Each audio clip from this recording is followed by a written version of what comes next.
समयको गतिसँगै दिनहरू बितिरहेको थियो। एक दिन अचानक सियालाई रिहानको कल आउँछ। हाई, मलाई चिन्यौ? रिहानले कलमा भन्छ। सियाले सामान्य साथी सम्झेर कुरा गरिन्, तर रिहानको मनमा अरू नै कुरा चलिरहेको थियो।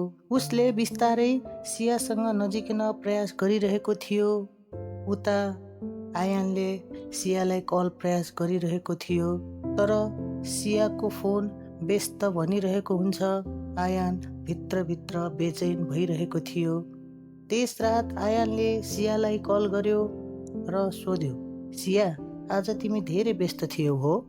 सियाले सहज रूपमा जवाफ दिइन्, रिहानसँग कुरा भइरहेको थियो।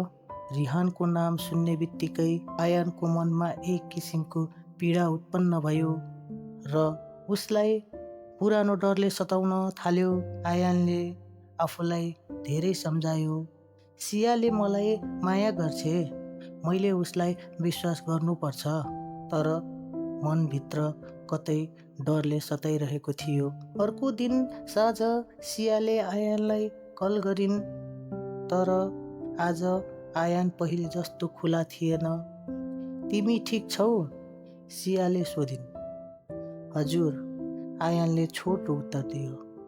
सियाले तुरुन्तै महसुस गरिन् र सोधिन्, तिमी केही लुकाइरहेका छौ?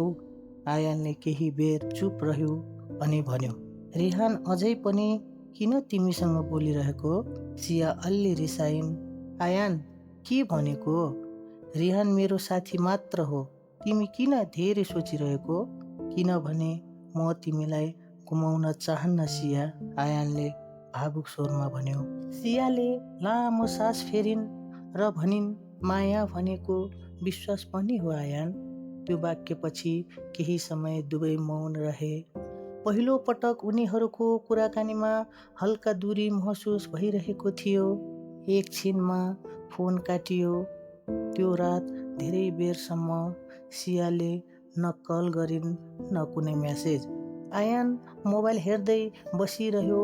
उसको मनमा एउटा डर घुमिरहेको थियो, कतै मैले सियाको मन धेरै दुखाए कि?